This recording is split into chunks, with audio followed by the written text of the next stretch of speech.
Nerdish, nerdy, nerd news.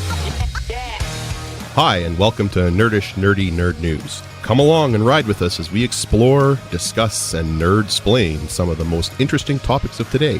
Hey, I'm Tim. Hung around with nerds a lot growing up, hoping that it would rub off. I think it kind of did, because I'm kind of nerdish. And as always, my co-hosts. Hey, thanks, Tim. I'm Christian. I've been playing and writing, creating games and Dungeons & Dragons since high school. My idea of a relaxing weekend is playing vids with my buds online. I also used to do complex math troubles with my dad for fun. I am very nerdy. And with us, to help us understand the world a little better... Hi, I'm Jess. I've been programming and using computers since the early 80s. I'm a voracious reader, consistently going through about 500,000 or more words a month. I've got some biochemistry in my background, and I've been using technology for as long as I can remember. I am the nerd. Ooh, did I get a crit?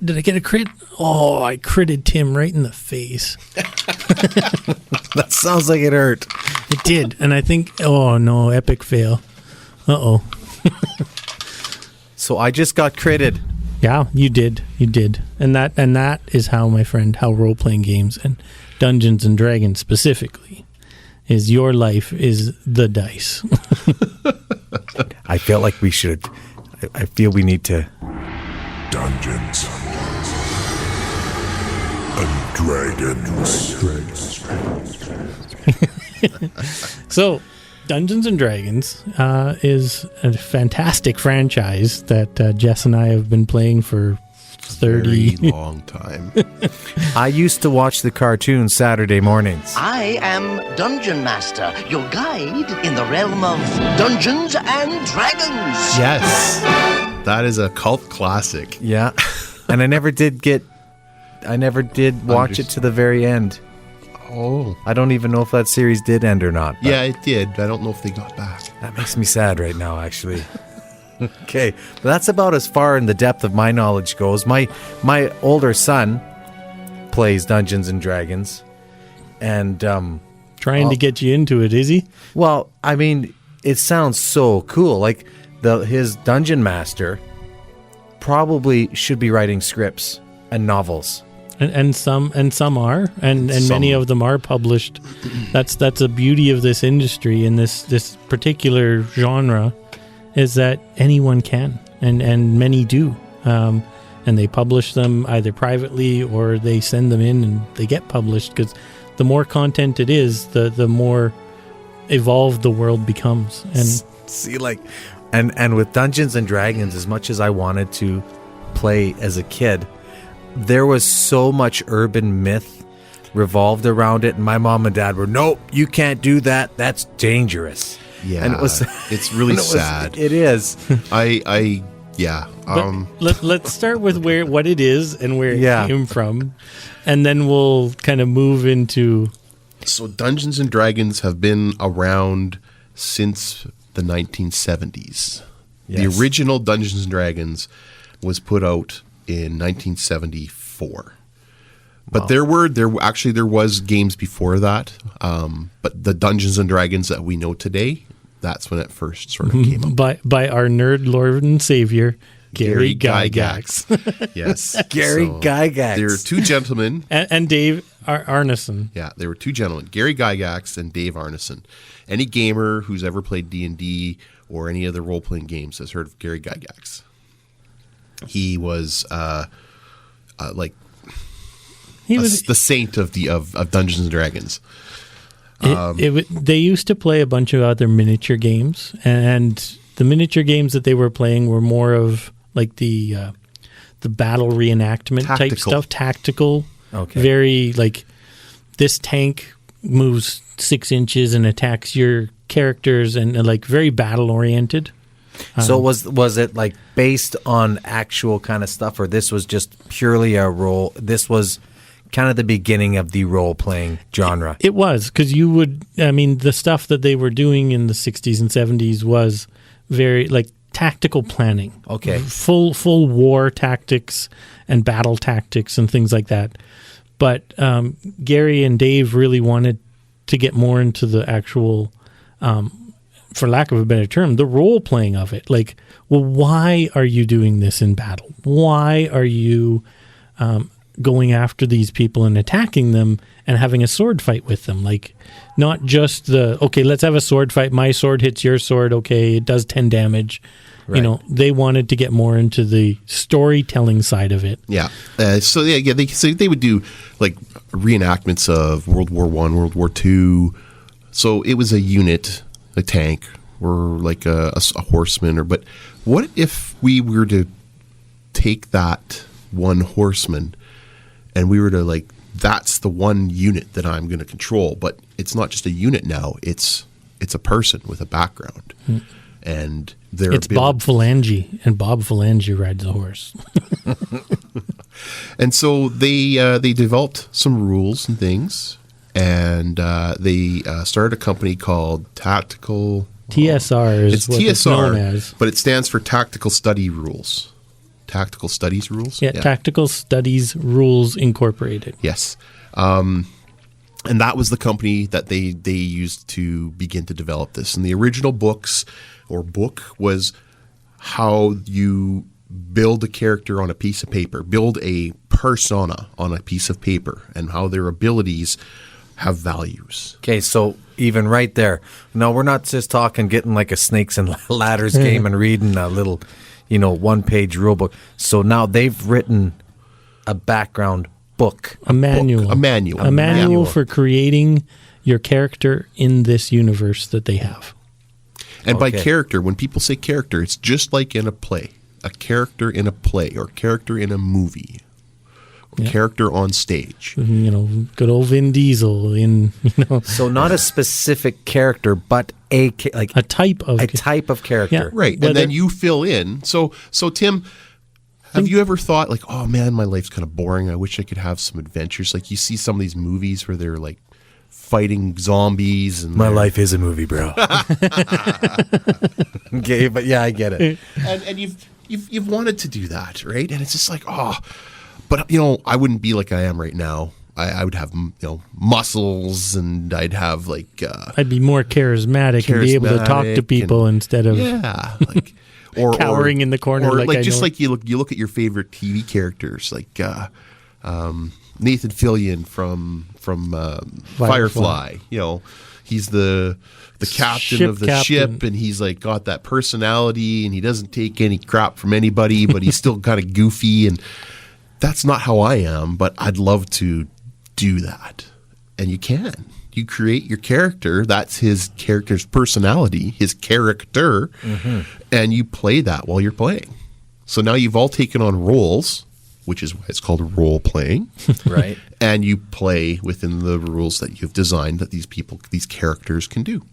Okay, so now you've kind of lost me a little bit there too. So the rules so you create the game and the scenario as well? You can. So the character, you start off by creating your character. Right. That you like, whether it's think more Lord of the Rings in Dungeons and Dragons sense, Right. Where you've got little hobbits, you've got elves, you've got humans, dwarves, all these different races of people. So you get to pick which race you want to be. Okay. Then you get to pick what type of, like every race, think of in this office, you've got marketing people, you've got salespeople. Well, in these worlds, you've got fighters, you've got healers, you've got musicians, you've got Magic users. Various kinds. So there's parameters as well then. And So those rules are what define how you can create that character. So instead of you sitting down and saying, I have a character all he can do is he has a genie and he can make wishes. Well, that's not fun because I was going to say, because then my character is invincible and adaptable to everything, cannot ever be beaten. exactly. Yeah. So He has the power of will. So- the and that- rules they're in place to give you a framework to work from. Yeah, just grow with it. just like Monopoly. Yeah. Just like any of the board games where your character in Monopoly can only move 12 spaces. Right. And you have to roll the dice in order to hit those spaces. I mean, if I wanted to make up my own rules for Monopoly, it'd be like, well, when I roll a double 6, I automatically go to Boardwalk. Well, no. Like, I own Boardwalk forever. Anytime we ever play. It's now called Timwalk. Timwalk. So the rules are there. Chuck Estates. Chuck Estates. The rules are there to lead to guide you in the creation of your character. Maximum hit points at certain levels. You roll certain dice to get your strengths and dexterities and things like that. So they've written that down in their creation of the Dungeons and Dragons in 1974. Nice. Then they realized that they'd missed a few things. Yeah, so it's a little complicated, and we want people to kind of like play this. so in this, And we want them to try it, but we don't want it to be too complicated for beginning, because it was one of those things where it's like when you look at the original, even nowadays, the miniatures that people use for battles and things, it's complicated. You got to remember all these rules and numbers and things. So they went, let's make something a little simpler. So they broke it out and they called one basic and one advanced. So the basic is just a very simplified rule set. This is what you start off with, so you get your feet wet and you're like, oh, I like this. But and didn't the basic manual have characters in it too? Yeah. The basic one had a book for the people that were playing and a book for the people that were the person that was running it. Yeah. And they were just thin. They were pre-created 20 characters. pages. That's all they had. Yeah. A set of dice and some character sheets. Mm-hmm. So you could, yeah. So and you then could just Advanced D&D took all those advanced rules that they wanted. This is in 1977. So they took all the advanced rules and gave people the option, basically like an upgrade to whatever board game you like playing. Right. Right? So it's all this additional stats and all these additional spells. rules and things. So if this situation comes around, here's how you handle it. Okay. And that's what advanced Dungeons and Dragons are. And that lasted for quite a while. They put out various versions of the basic sets. There was, because people would play the basic and they're like, we really like these, but we don't want to have all the extra rules, but we want to be able to continue playing as our characters advance. So then they said, okay, well, we're going to put out the basic, and then there's expert, and then there's advanced. Well, not advanced. It was master, I think. And then legendary, and those are still the simplified rules. But as your character got stronger, it was more and more powerful information, like spells. Legendary. And bear in mind, as all this is developing in the 70s, people are starting to play it. Lots of nerds are actually grabbing onto it and writing the world that it exists in. So they're writing the stories. Jess, you read a bunch of the books. Oh yeah, there was the Wheel of Time was kind of inspired. Is kind of inspired by that world. Specific books, like anybody who's read the Drizzt Do'Urden series, I can't remember who the authors are. Salvatore. Those are all 100% based in the Dungeons and Dragons world. Okay, so time out. Got to go slow for the right. So this now is evolving beyond Gary. Yes, and Dave. Dave. TSR at this point is probably a dozen employees all putting out content. There was a magazine called the Dragon magazine that they put out once a month, and it was not a tiny magazine. No. It was like 100 pages or 50 pages. And it would have like little short stories about what's happening in the universe. Think of it like the Marvel universe. Okay. This was the D&D universe that they were creating from scratch. Wow. There's fan artwork. Right, There was, right alongside, Stan Lee and Spider-Man and all this stuff that's happening in the 70s. They're creating their own universe with Dungeons and Dragons. And not just one. There's multiple worlds that are within the Dungeons and Dragons multiverse that you could call it, and each one's a little different. But Gary and Dave are still at the helm. Are at the helm. Yeah. But now they got okay, good. And then as it progressed into the 80s, they came out with the basic set second version, basic set third version. Then in 89, we're getting into AD&D, the second edition, and that's when Jess and I started to probably play. No, I played first edition. Oh, you did? Yeah. You're that nerd, are you? I still have all my books. Oh, nice. Wow.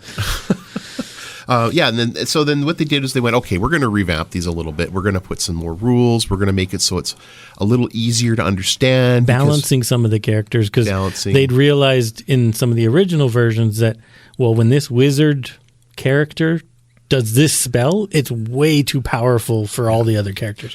So it's a lot of balancing because they play test it to a certain extent, but like any game anywhere, there's always a little bit of a mistake, and they tweak those into different versions. How great of a job would that be? Playtesting D&D. Playtesting D&D. Yeah. Wow. So they put second edition, and then over the next 4, 5, 6 years, I think it was about, they produced a ton of content, just a ton of content that you could do that were like, you're playing a fighter character. Well, now you could have a fighter character. You could take him and you could really customize it down to what you wanted to be. Like that, you're not just a guy that goes out and swings a sword and has a shield. And like in the originals, like if you were a level 5 fighter and I was a level 5 fighter, we were pretty much the same. Same, yeah. You might have a different name, and you might have like written down on your character sheet that yours is 200 pounds and 6 feet tall, and mine is something else. But for the most part, what you can do as that level 5 fighter and me, we're pretty much the same. Well, now they have things where you can, in this next set that they did, they have customized where you can say, I'm a blade dancer. So I know. Tim's picturing something really dirty. Think of I'm just trying to give an example. The katas in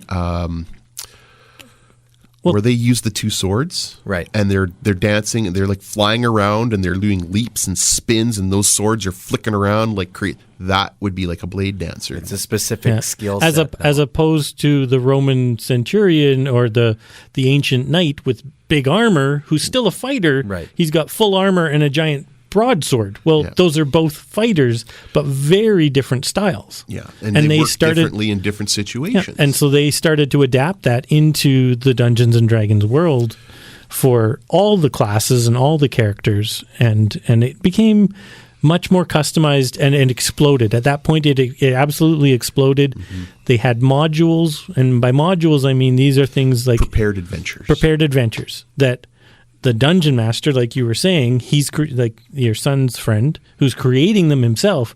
Well, these were for the people who didn't quite have that artistic ability to create. Right. So it gave them a guideline of, okay, this time you're going from point A to point B. At point B, you're going to do these things and try and get the characters to do this, this, and this. And then they finish off by going to point C and defeating the dragon or whatever it is.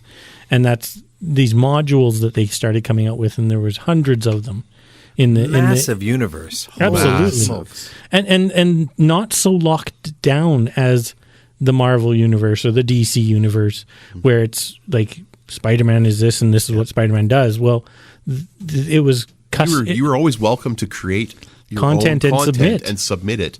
And there are certain rules. Like there are the big main characters that you have, like you have Spider-Man and Doctor Strange, and you could interact with them, but in your submitted content, you couldn't kill them off because that's, right. But you could interact with them, and you could have the characters go and do like missions for them, or just interact with them, and you could build your own content in an area, and they would publish that. A lot of times publish it in the Dragon magazine that he was talking about. Wow. And with this growing as big as it did in the late 80s, all of a sudden it pulls into the 90s, and you start to you start to see this company called Wizards of the Coast. They originally were Magic the Gathering, I believe, is the big thing that they sort of started off with. And now a full subsidiary of Hasbro, because everyone bought everyone who bought everyone. But yeah, this Wizards of the Coast and like Magic the Gathering, they started doing all this, becoming the publishing company, taking over TSR from Gary and Dave, and creating different editions. So like in 2000, you had 3rd edition, and then the really big one for most of us was they had version 3.5 in 2003, 2008 had 4th edition, 2014 had 5th edition, which is the now modern D&D that many of us play. Each step of that was them taking the rules, which they were still quite complex, and simplifying them so that it was much faster gameplay and much quicker and easier to remember. Less having to flip to page 128 of the manual to see what happens if I get grappled by this dragon and how does that affect and how can I fight. It was just like even simplifying it down more and more and more each step, because going back all the way to the beginning, it was super complex with a very strict, and a lot of it comes from the tactical games. And it's tedious. It's the thing you love, math. Yeah, jeez. But the tactical games that they grew up playing in the 70s were very structured. Like that tank battle that they were in. Well, the tank could only do A, B, or C, and it could only do A if it met these requirements. It was very structured. And so that's where D&D started, was from that same sort of mentality of a very structured universe. And as they've moved into more and more editions, it's become less about the tactics and the battle, and more about the actual role playing and creation of your character and the development of the story behind your character. Right. Many should be writing movies. You're looking at me like I'm crazy, Tim. No, I'm just. It's a lot to like. All I have ever literally seen was them playing it on Big Bang Theory and the secondary. I've always wanted to, but I've just never got the opportunity to, and I never understood it. And that's the thing too, is that it really has been a part of mainstream culture. Like Jess and I as kids, it was shunned upon. Like we did it in dark basements and not dark basements. Just it wasn't something that you announced to everybody because you mystical caverns. Depending on who you were talking to, like you said, your parents, Tim, said, "Nope, you're not going to play that." Didn't understand it at all. My parents were very open. Like I told them, they knew, and they were like, "Oh, okay, are you having fun?" Yep. Well, that was good enough for them. Yeah. But there are some people that. And still to this day, some that don't understand it. And really, all it is a board game. Think of it like a board game that you create. Yeah. Which to me sounds super cool. Absolutely. And it's different every time. Even playing the same module. I've played the same module 4 or 5 times, and it's a totally different outcome every single time. You might want to do the same thing, but everyone else doesn't. Right. Like you said, though, you've seen the movies. Well, there's actually been 5 different D&D movies that have been created. There was the Dungeons and Dragons movie that I know you're probably thinking of from 2000, and that's the one that most people have seen. It was not a big blockbuster, but it is the one that most people think of when they think of the Dungeons. Very, very B movie-ish. But then there was since then, there was another one in 2003, 2005, 2008, 2012, and we've now got a new remake coming out in 2023, which is... I think that this one is the 2023 is going to be the one that really embodies what it is. Yeah. And I mean, we've all seen it. Like you said, you saw it on Big Bang Theory. That was one of my examples here, actually, because you've got the Venture Brothers have done it. Buffy the Vampire Slayer did an episode called Chosen, where they had D&D in it.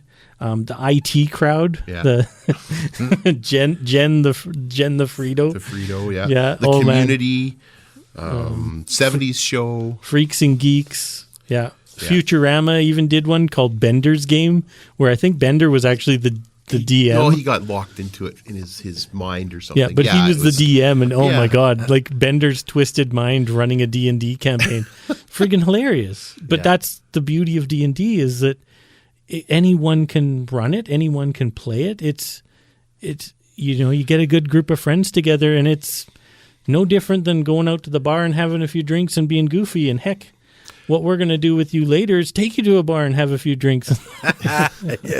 We're gonna one of the things that a lot of people ask when I talk about D&D that have never experienced it, and I'm sure this is on your mind too, Tim, is it just a game?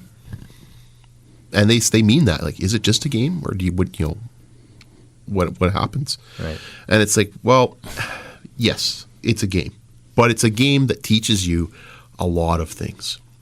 It teaches you tactics, strategy, math, interpersonal skills. Lost me at math. Sorry.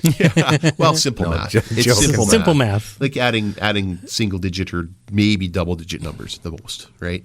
It teaches you interpersonal skills. It teaches you planning, Cooperation. Yeah. communications, because you have to explain verbally what you want to have your character do, and you have to understand when it's being told back what's happening and what everyone else is doing. And so many high schools, and especially Here I in know Moose Jaw, yeah. here in Moose Jaw, Riverview, and Janice Falk, she runs this amazing program there with the help of many others called, and they do They do a little mini convention once a year called Yep. Level Up. Yeah. Yep. And weekly sessions with the kids. Well, Riverview's only got, I think, just over 100 kids. And the last time I think we talked to her, It's like most of the kids are playing. yeah, like 60% of the kids are playing D&D in this group. I like, can you get it, imagine yeah. 60% of your school in the band, or 60% of the kids playing basketball? It's huge. When I was in university and I was doing biochemistry, right? And I was doing work placement for a work term. And I went into an interview, and here's me, this young kid, doesn't scared out of my gourd because I don't know what to expect. And I sit down, and there's this gentleman. He's older. He's in a suit. He's got a briefcase. He's got a pen. It's just like, oh my God, what am I doing here? I'm over my head. And he says, he starts asking me the questions and things about the job and various things. And then he goes, well, what do you do for fun? And at that point, I was like, I'm just going to tell the truth. I'm not going to hide anything, because that's just the best thing. Yeah. Honesty's the best policy, right? Always. And I said, I like to do this, and I like to read, and I play role-playing games. And he's like, oh, what do you play? And it's like, well, this and this. Well, how long have you played it? Well, like since I was like 14. And, I've played those. Like, have you ever tried this and this and this and this? It was sort of a surreal moment, because it's like I really clicked. Yeah. And we had a conversation, and I felt very relaxed, and he was very interesting to talk to, and it was only like a 15-minute interview. It's almost like a secret club. Yeah, and then that you're not a part of, Tim. Yeah. Funny, I got the position. I matched the position, so I went. This was in Calgary. I went to Calgary, and I worked there. And there's like 4 other work term students from various places in the province, or not the province, in the Canada. And one day we were sitting there having lunch with all of the other techs and people, and this gentleman comes down, and we were talking, and one of them says, well, why did you hire us? Because there's like 100 applicants across Canada, and there was only 4 positions. And he says, oh, well, this one here, I hired her because of this, and this one over here, I hired him because of this, and I hired Jess because he plays role-playing games. And and you all play D&D, and he's going to be our... all of them looked at him like, what? Yeah, he gets paid more than every one of you, by the way. No. And they all looked at him like, are you crazy? Like, what do you mean? And he goes, well, people who play role-playing games, specifically like Dungeons & Dragons and all that type of genre, are better at planning, communication, tactical, strategical thinking. Like when you give them a problem, they don't look at it from a single point of view, because they've been doing this, practicing it while playing these games for years. It is a truly a valid skill to have in a workplace. Yeah, no more Illuminati. Don't even think of them. Think of the D&D. I'm like, what is going on? There is here? no Illuminati. Yeah, no. It's but you're right though. It's just the D&D nerds ruling the world, Tim. Yeah. But it was that was the reason why he picked me over all the other ones, was because he knew I had the skills, because I had been playing those games for so long. And it was like one of the moments in my life that opened my eyes that this isn't just a game. It's something that you learn life skills doing too. I feel and Tim, we are going to teach you those skills coming up very shortly. I'm going to be part of the society. You will be. I don't want to do that. I don't want to do that and then have people coming away. Oh, it is a secret society. Yeah. And it is that. No. I'm intrigued. It sounds super fun. Yeah, and that was something like Jesse actually had a news article, and we'll post this in some of our socials and stuff. There was a news article done about him in the city of Moose Jaw here. At the Times Herald, yeah. And I'm not trying to degrade anybody, but it was insulting to say the least. and a surprise, because when the guy showed up, he just asked us a few questions, took a few pictures, and said, because it was a store that had opened and they were letting us play D&D in the back room because it was somewhere we could go and play. And He sold all the books and sold all the miniatures and everything. stuff like that, and it was great. And yeah, this article was very scathing. Like I don't remember some of the words, but it was like, I think one of the titles was even like D&D is it evil? Yeah, like the title of the story, D&D, And we're not Dungeons talking- and Dragons. We're not talking a little corner piece. It was a full page. Yeah, Well, and that was the I just wonder if that doesn't come from the fact that it's such even from what I've seen, it seems like such a creative endeavor, right? And you are kind of creating these characters, and you're kind of creating your old world, your own world. So it does seem a little bit more involved and a little more intense than just going and playing snakes and ladders and rolling a couple dice. And yeah. Well, and you can get involved. Like I've seen people get pretty upset over a game of Hearts or Absolutely. you know, when Tim loses all his money at poker. That's not a fun time for me. No, and same thing goes for D&D. We've seen people who have had a character that it's been a part of their life for years, Yeah. and they get in a battle, And the character doesn't character make it. doesn't make it because of choices he made or bad of the rolls. roll of the dice, Yeah. and Well, it's the same thing as seeing watching a movie. yeah, Yeah. And absolutely. getting upset when one of your like favorite. Game of Thrones when you're watching it and all of a sudden Don't the main even wanna character talk dies. about You're it. like, what? What? I know. Tim is inconsolable for days. Yeah. But that's the same thing, yeah. and that's what they saw a lot in this article was these extreme cases of Right. some kid taking his character out of fantasy and grabbing a sword and in all doing these- something silly. Every one of those cases that person unfortunately had problems, Underlying issues that- to begin with. Right. So it's sad and that it happens. But a lot of it in the 70s and 80s, they blamed it on Dungeons and Dragons You know, and just, blamed just like the music caused you to turn evil. Yeah, and, playing the music, Yeah. playing the record backwards, Yeah. and the Beatles had it. Yeah. and or video messages games causes violence. and- exactly. You know, right. like there's every generation has one. right. And for us in the 70s and 80s, that was what they did with D&D. And there was book burnings and stuff. Like some communities would literally drag all these D&D books out and burn them like they were like the Satanic Bible or something. Like Right. some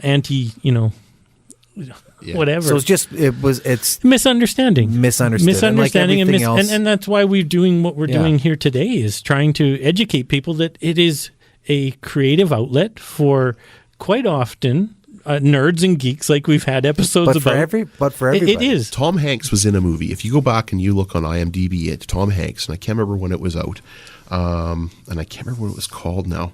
He was the star of a movie that was about Dungeons and Dragons, and he was the main character where this poor guy had some mental problems, and he believed that he was the character, and he did some horrible things, and it was very, very media like blown out of proportion. Right. And to this day, if you ask him about that movie, he says, I am absolutely ashamed and horrified that I did that. Really? That movie is like one of the things in his life that he wishes he didn't do. I wonder if Tom Hanks must play. And I wonder. Well, we'll see. There's actually a pretty big list. And after we've taught you, we're going to have a short break here again for commercials and pee breaks and Gotta get stretching. your corset on. Yeah, we got to get your corset, and I've got to get my costume on. Okay. And when we come back, we will teach you how to play Dungeons and Dragons, Tim. Nerdish, nerdy, nerd news.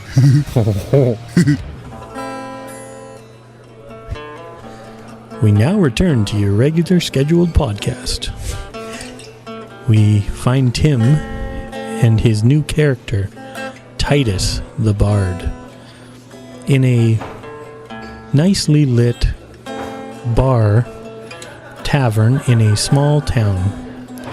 And there's a few other patrons sitting around as Tim is trying to, as Titus is trying Thank you. trying to earn his wage and earn his food and lodging for the night. As he plays his song, some of the unruly half-orcs in the back look to him and start heckling. Play us something better. This is garbage. I don't want this. Play it. Play some rock and roll or something. This melody will turn you into a sklar. If you listen to the notes favorably, We will take you out back and murder you, we will, if you do not play us something nice. Leave him alone. This is nice. Who do you think you are? I am Rasak. a legend, a giant killer. See, I like this boy. Well, And as you guys are doing this, you can see these two half-orcs in the corner get up from their table and knock over their chairs. And they're looking at you with pure anger. They're looking at Rasak and like, who is this silly little dwarf that has dressed in monk's clothing? Why is he trying to stop us? We want real music. And they stand up and they start coming towards you. And the one grabs a chair and takes it and throws it at Rasak. And with that, we will start combat because he gets his first attack. And this is where we roll initiative. Now, initiative is based on your D20.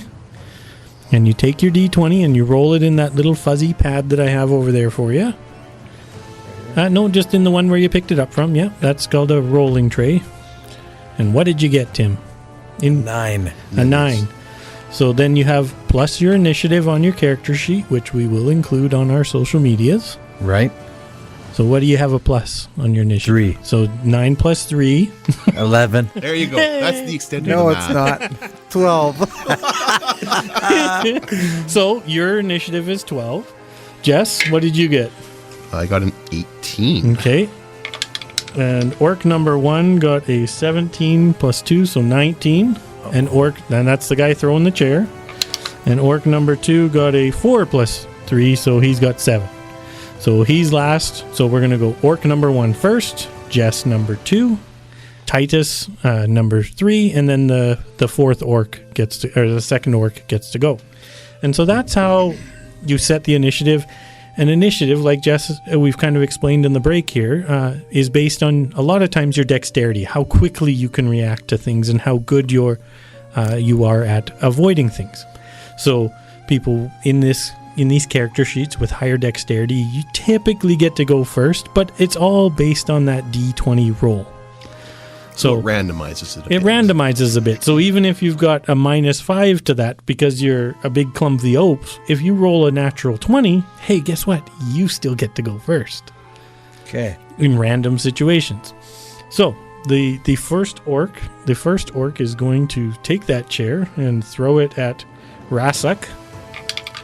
And he rolled a 14 to hit. Now, 14 to hit is how hard he can hit, but it depends on your armor class, so your AC, Right. as to whether or not he actually hits you. So what's yours on your sheet? Mine is 18. Ooh, you are tough to hit. Tough So to hit. so the chair soars past Rasak and No, it's crash. Titus.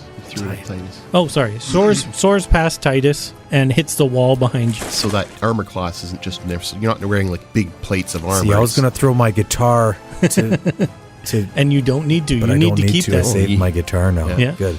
Yeah, you basically you can send your armor class is you'll be able to dodge or to twist out of the way or not all just based on pure armor. It's also based on how quick you can get out of the way of things. So like think of the Matrix when he does the old scene where he's Oh, falling. I am. Because that's exactly what I just did. Well, because you basically, as a bard, you don't have a lot of armor. Yours is based on how quickly you can react to things. Jess's, however, as a monk, is, well, actually pretty similar. Yeah. But fighters and barbarians, other characters, will have massive amounts of armor that give them the armor class. So even if it hits them, it doesn't do damage. Right. Okay. So the chair smashes in behind, and now it's Jess's turn, or Rassik's turn. Rassik, okay. So Rassik jumps up from the table and flips it out of the way and yells, I'm Rassik Nightback from Clan Nightback, and you have dishonored this place by throwing a chair at a fine person just providing music. You need to be taught a lesson. And he dashes forward and throws a punch. So if you can take the characters there, you see, remember the dwarf that I told you about? Move him right up to the other character that in the green. Yep, that one there. So we're using a little map that has little Nice. tiny figurines on it to We're gonna have a visualize. fight. It's to help Tim and to help us keep track of who's attacking who and where they are in the little tavern that we found ourselves. Okay. So Jess is going to I'm going to throw a punch. roll your attack. And I rolled a 6 and I get +5, so I rolled an 11. Ooh, just shy. That does not hit. So because his attack didn't, just the same as my orc attacking you, didn't hit the orc's armor class. So Jess missed. He goes to swing a punch and just barely whiffs past the orc's face as the orc kind of stumbles towards him. And now to Titus, and your turn. Do you have any questions as to what you would like to do, Tim? I know what I would like to do, but we'll see if I can do it. Okay. So I throw down my guitar. I don't throw it down. I set it down because I have Respect- dexterity. You're respectful I of your throw instrument. it down without, and then I take out my bow, and I shoot an arrow through the sleeve of this other fella, and it's as he's trying to punch. So you're trying to pin him to the wall? I pin him to the wall with my arrow. Sure. So roll a d20 for us. With Yep, the 20-sided, yeah. 7. 7, okay. And in your, if you just move your character sheet a little bit there, your weapons are at the bottom. So it'd be right down in here. So with my crossbow, Yeah, what's the first number? The plus. 4. Plus 4. So what did you have? You rolled a 7 so plus got 4. 11. So you did the same as Jess. You got 11. You just missed his armor class. Better singer than a. Than a fighter. So your arrow shoots across the bar and just barely wisps past the orc and sticks into the wall behind him with that strong ting as it hits the wall and sticks in place. So that fourth orc that's in the back there, the little guy with the yellow cape, Right. he's going to try and run forward to where Rassik is standing. So if you move him forward, To set Yep, and next then- to the other guy. and then beside him, He jumps just off to the right of table. him, yep, there we go. So he is now standing right beside him. He's going to roll, and he just rolled a 9 with +2 for him. And so that doesn't hit either. So he goes to hit, and basically everyone's just blindly drunk swinging at each other, and no one's hitting anything. So he goes to swing at Jess, and he misses. So now we go back to the top of the order, which is back to orc number 1, the one standing in front of Jess. And he goes to try and hit Jess again. Now, the previous orc, if you actually take him and move him another 5 feet forward, the yellow cape, if you move him 5 feet forward, so now what this is called is we try to call this flanking bonus. And this is where the DM has kind of the ability to adjust how the gameplay is. In older versions of D&D, there was like a +2 if you were flanking and a +4 if you were double flanking and all these other like weird stats. Well, now the Dungeon Master has the ability to just go, okay, that character now has advantage or disadvantage. And what that means is we take these d20s, and if you have advantage, you get to roll 2 of them, and you get to take the highest one. If you have disadvantage, you roll 2 of them and take the lowest one. So it's really simplified that, and really now a lot more of the dice are what control your life. Okay. So that little guy is going to roll. He got a 12 +2, so 14. That's his first roll. His advantage roll, and he just rolled an 18 +2. So now he's got 20. So that means he actually hits Jess. So now I need to roll damage, and I will roll damage with a d4. And with a d4, because we're just in a bar fight. All of our weapons got checked at the door, other than you, who snuck a crossbow in your butt. I don't know. A bard. Yeah. So It's a hand crossbow here, tucked in his waistband, the back of his, small of his back. yes. So I rolled a d4. So four-sided Four-sided. dice. It looks like a little pyramid that if you step on will puncture Hurt. your foot and hurt like heck. How do you know this? Because the best way to find a d4 is throw it on the ground. Yeah. So I rolled a 1. And these orcs have a +1 to their damage. So 2. Jess takes 2 damage of his AC. And what's your two to my hit points? Or sorry, 2 to his hit points. So I have 30 to begin with. That's how much damage I can take before I fall unconscious. And now I'm down to 28. So you see that on the top of your character Right. sheet. Again, these character sheets and stuff, we will share them on our Patreon and on some of our socials so people can see who we are and what we were playing, just to demonstrate. These are both level 3 characters that have just, happened upon in a bar. And this is where the role-playing comes in, is you guys get to decide. Do you want to keep fighting? Do you want to start talking to these orcs and try and charm them? Okay? So, my turn. It is your turn now. It's my turn now. Go, Rasik, it's your turn. Okay, so Rasik's going to throw a punch, but now Rasik is a monk. And that's his class. So that means that's like when we were talking about marketing and sales, and Right. that's his class. So he has special abilities that he can do. Think of kind of like the Shaolin monks and that type of... So one of them is called Flurry of Blows. And it's Whoa. just like you've seen on the old Kung Fu movies where all of a sudden they just, ooh, and boom, boom, boom, boom, boom. There's a whole bunch of fists flying like within a second or so. And that's what I'm going to do. So I'm going to do my attack, which is 19. Ooh, that does hit. And then I also get to roll 2 more because it's a Flurry of Blows. Oh, goodness. So that one is 12 That hits. and a 1. Okay. So here's where the fun comes in. So Jess, and then I'll explain what Jess has just done, because he's told me he's hit him twice. So Jess has got this, all of a sudden you just see this blaze of hands and fists come out of Jess. And 2 of them strike the orc, like left side of the face, right side of the face. But then all of a sudden, you see Jess take his head and put his hands behind his back and smash his face into the orc's belly, because he failed with a I missed rolling my a 1. headbutt. Yeah, with a 1, it's called a critical fail.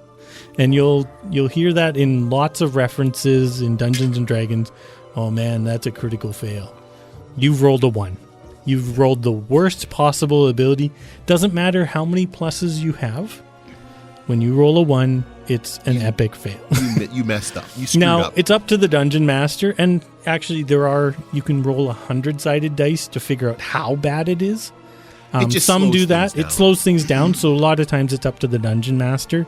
He just decides how bad it is. So in this instance, he's done 2 punches, which he gets to still roll damage for, and then he falls on his face into the orc's belly, and it's going to be on his knees, so he'll be prone in front of the orc. Yeah. So those 2 punches, I did 6 points and 4 points. Ooh. So he punches this orc, and you see teeth fly out to the left, and you see teeth fly out to the right, and he kind of staggers a bit, and then just headbutts him in the belly. And the orc just kind of looks down at him like, "What are you doing?" As he falls to his knees in front of him. So now it's Tim's turn. Oh, it's my turn. It's now up to you. So now you've seen these orcs. These orcs are surrounding him. The orcs are surrounding him, and they have basically, he's down on his knees in front of these 2 orcs who are probably going to start pummeling him.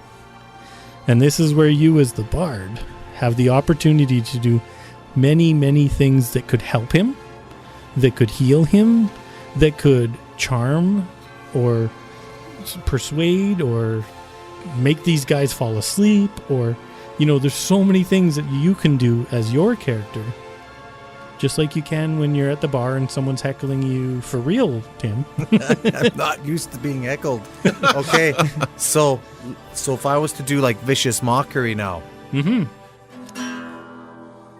against these two orcs, one of which has no teeth. So you pick one. Yeah, and then Pick one. and I mean, as a character, you can say things like "Your mama smells like fish," or and that's your vicious mockery. Right. Some people get super creative and a little racy, but We got to watch that.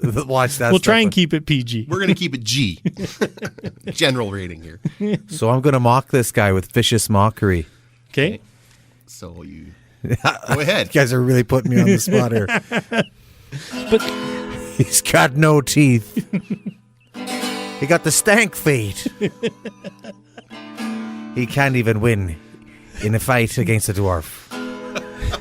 so as you do that, the two orcs look at you and they have to roll, typically to see if they beat what your ability is.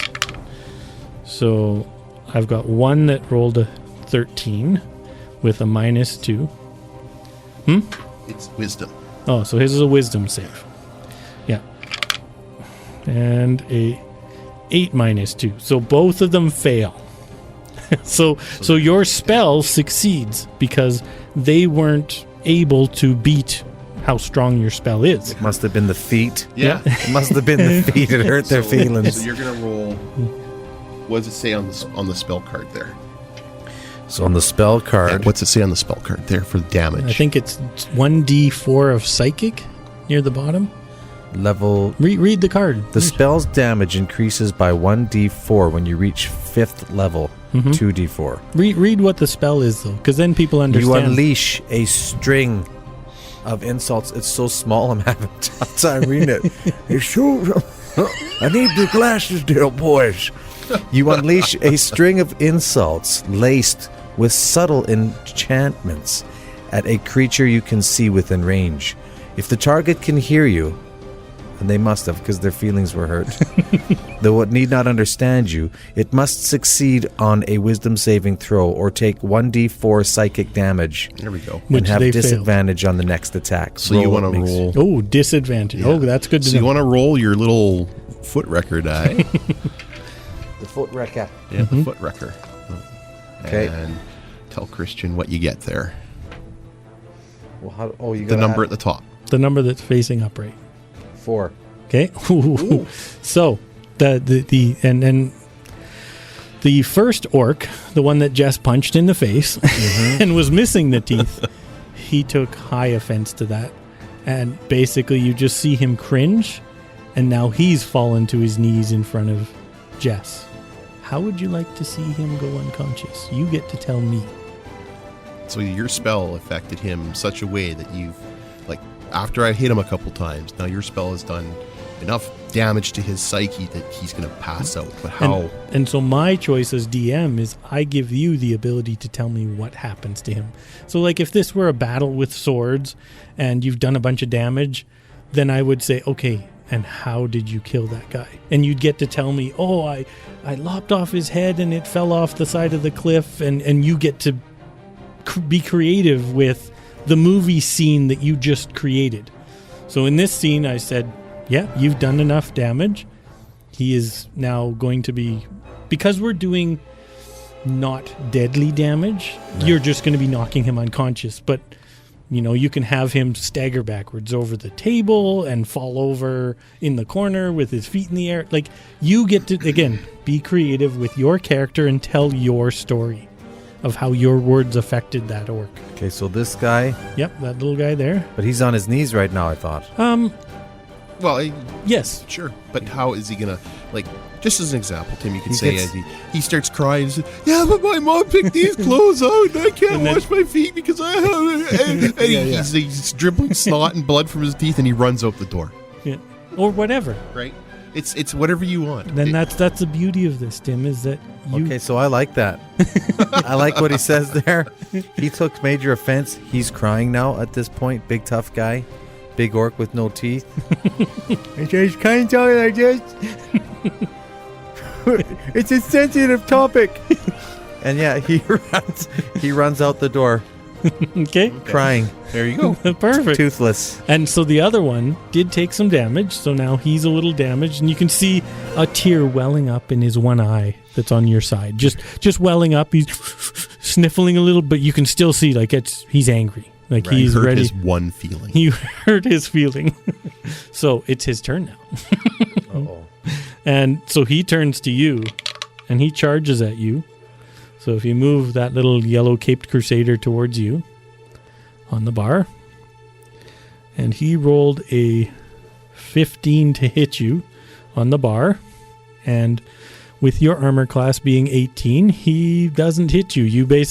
He swings at you while you're standing up on the bar, and you kind of just jump over his arm, and you're standing there ready to attack him. Now, Jess, we return. Now, so each of these, this is a full round. So we've now done 2 full rounds. One round is 6 seconds in real time of this world. Doesn't matter whether we have 50 characters that are all in the same battle at the same time.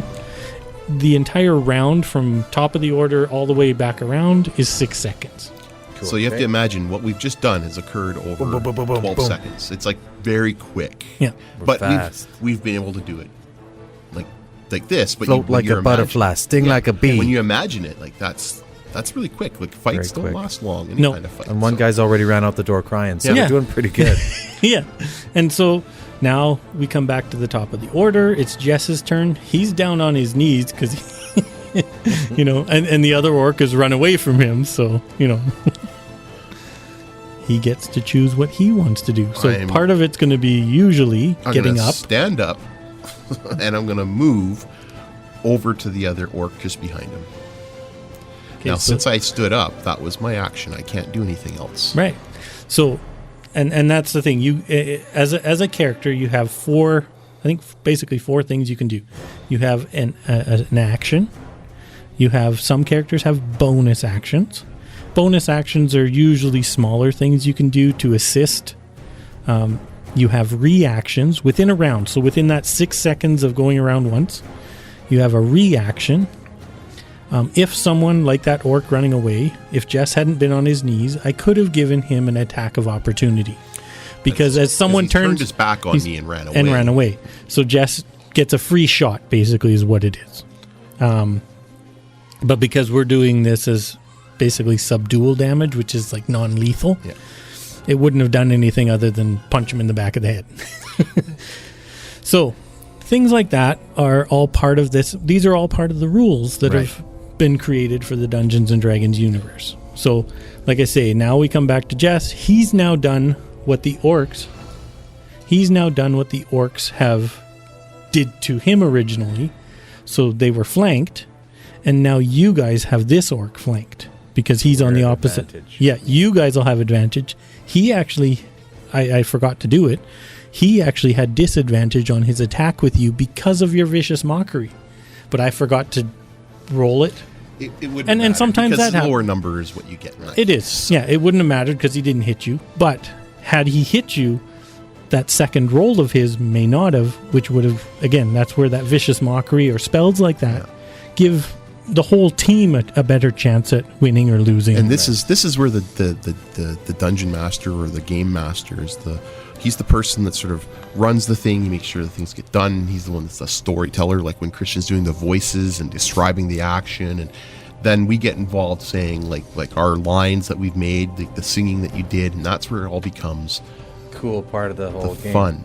And the way this is going to end is I hit him with my guitar, he spins around, and you give him a Stone Cold Steve Stunner, There you go. and it's done. it is. And then the guards come in and take us and then away and from then brawling. and then the guard and then as you guys are doing this, you guys are just about to do your last punch into this orc. All of a sudden, both of you are frozen solid. You can't move. Nothing. You can't, like, your hands are frozen solid. You can't move off the bar. Well, guess what? A super-powered mage from the town just walked in and said, "Stop!" And he cast a spell on you that you guys can't defeat. So he's basically like this super-powered. And that's the kind of stuff that can kind of... Just goes on and carries it's the the story. story. It's the story it's the driver. story, and that's where I can drive the story by introducing someone like that to stop you guys. It's so powerful, but he's not mean to you. He's just, okay, stop what you're doing. Here's the story I'm going to tell you. right? But you two have now been introduced. Your monk or your bard and his monk are now buddies, and you've now become part of the same story. Yeah. And now you guys work together. Well, if there's 2 or 3 or 4 other people, well, maybe you guys meet them in the jail when the guy takes you to jail. You know, like it builds. So a lot of this depends too on the creativity of your dungeon master. Yeah. And that's where the modules come in too, though. Cool. So the modules will allow people to. They have like basic setups. You know, Yeah. you have your characters and maybe they've known each other forever. Or maybe you've just, everyone responded to an ad for the kingdom to come and kill this monster. Yep. And You so write you're- movies. Yeah. These things need to be scripts. Absolutely. And that's exactly, there are. awesome. Yeah. So what'd you think, Tim? I like that. It's something I could get into. Yeah. It would probably, like, once you get into it and you move it a lot faster and the Yeah, story once- carries faster, yeah. that'd be a lot of fun. And it is. I mean, I've just started playing one with my reluctant wife and my 8-year-old kid, and we have our own little campaign with just the 3 of us. I'm the dungeon master, and they've come into a little town, and for us it's game night.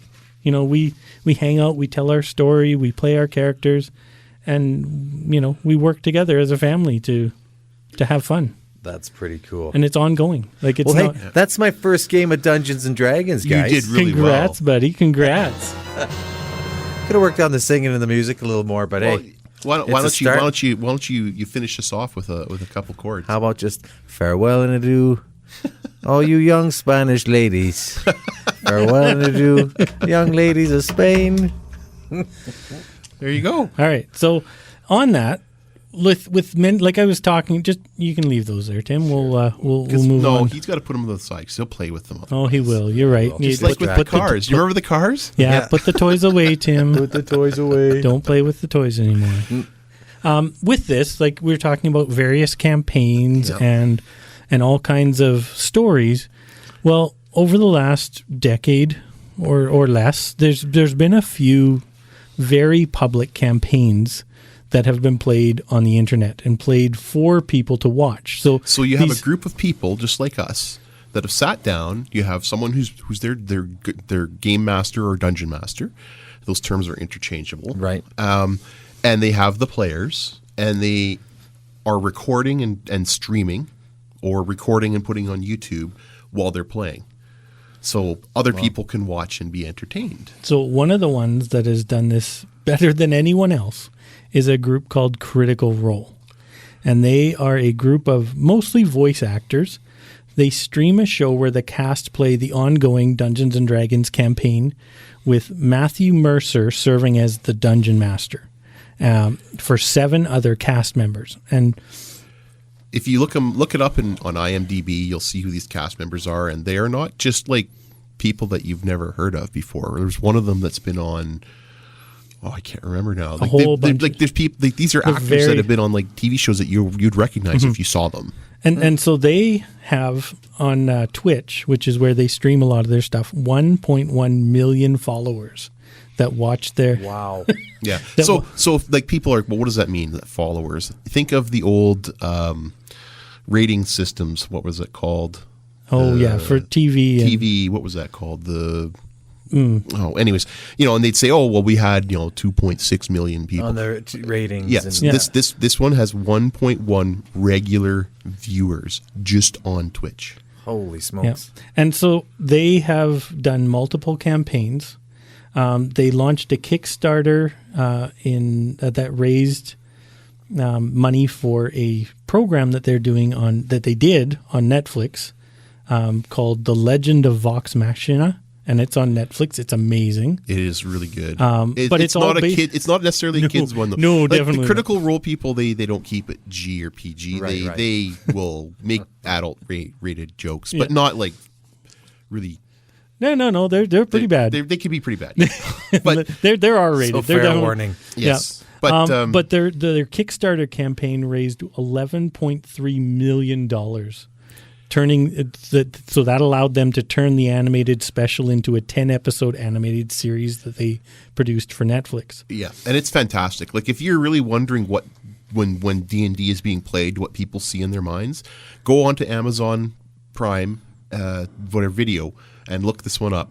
and watch it. Yeah, It is Amazon Prime. It is Yeah, not almost Netflix. like perfect. Cool. Yeah, and it's got all the different characters. They've got little tiny halflings. They've got big Goliaths and Humans, half elves, dwarves, all kinds of different races, as well as different characters. There's a bard that when you watch it, to me, this is how I picture you on stage. So if anyone knows Vox Machina and has watched it, that little bard that's in there singing his heart out as a halfling is basically how I picture Tim when he's on stage. Yeah. But they've got their own studio now. Holy. They've had lots of different, like really famous special guests. They've had Felicia Day, Will Wheaton. Yeah. You know, Will from Wheaton. original like Star Trek: The Next Generation. Good old Will Wheaton. Joe Manganiello. From Joe Manganiello, the one from the dancing show with naked guys. Oh my gosh, why can't I remember? That's probably why I don't know. Yeah. Magic Mike. He's a very like A-list actor. Okay.